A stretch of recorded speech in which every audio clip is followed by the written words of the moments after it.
नमस्कार, मैं हूं माही सिंह और आप देख रहे हैं नेक्स्ट 9 न्यूज।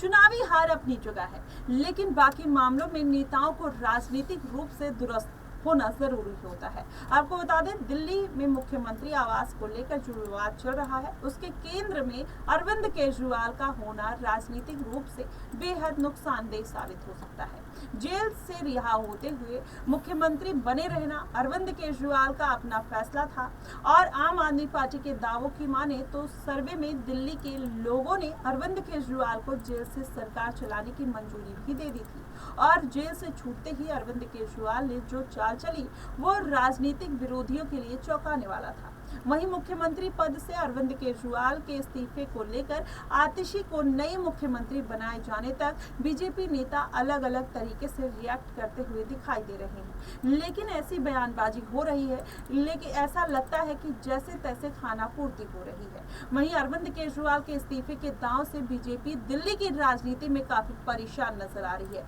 लेकिन पहले से ही सवालों के घेरे में रहे मुख्यमंत्री आवास को लेकर अरविंद केजरीवाल ने बीजेपी को फिर से मौका दे दिया है। ऐसा लगता है कि जैसे अरविंद केजरीवाल ने बीजेपी को हमले के लिए बड़ा हथियार दे दिया हो।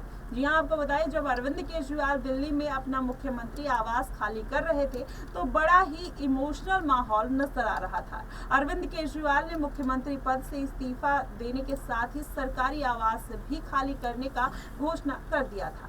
वहीं अरविंद केजरीवाल का बयान आने के बाद पहले तो आम आदमी पार्टी के सांसद संजय सिंह ने बड़े जोश में ऐसा बताया था कि उनके नेता के लिए मुख्यमंत्री पद और सरकारी आवास जैसी छोटी चीजें मायने नहीं रखती हैं, वे तो कहीं और भी रह लेंगे। फिर भी ये भी बताया गया कि दिल्ली में बहुत सारे लोगों को उनके अपने यहाँ रहने का ऑफर भी दिया है। उन्होंने कहा कि लेकिन यहाँ कुछ देर बाद ही आम आदमी पार्टी के नेता उनके लिए सरकारी बंगले की मांग करने लगे, ये दलील देकर कि आम आदमी पार्टी राष्ट्रीय पार्टी है और राष्ट्रीय पार्टी का नेता होने के नाते और दिल्ली में बंगला दिया जाना चाहिए और उनके हक का ये हिस्सा है।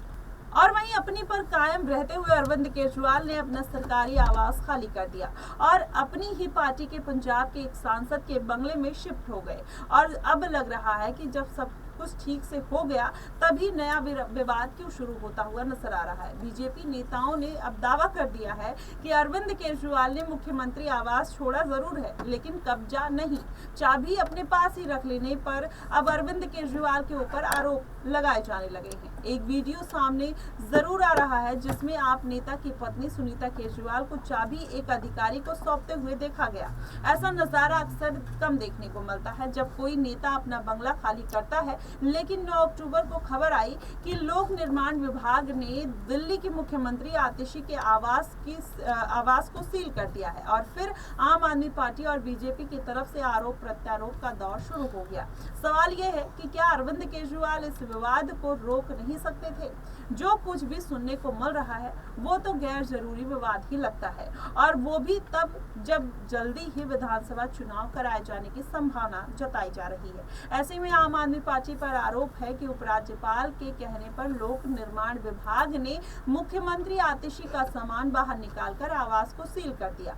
बताते हैं कि अरविंद केजरीवाल के चले जाने के बाद मुख्यमंत्री आतिशी वहां शिफ्ट हो गई थी। अब बीजेपी मुख्यमंत्री पर गैर कानूनी तरीके से बंगले में रहने का आरोप लगा रही है। जिस बंगले का इस्तेमाल अरविंद केजरीवाल मुख्यमंत्री आवास के रूप में कर रहे थे, उसे लेकर भी कई विवाद जुड़े हुए हैं। एक विवाद तो स्वाति मालीवाल का केस ही है, जिसमें राज्यसभा सांसद ने केजरीवाल के करीबी विभव कुमार पर मारपीट करने का आरोप लगा रखा है।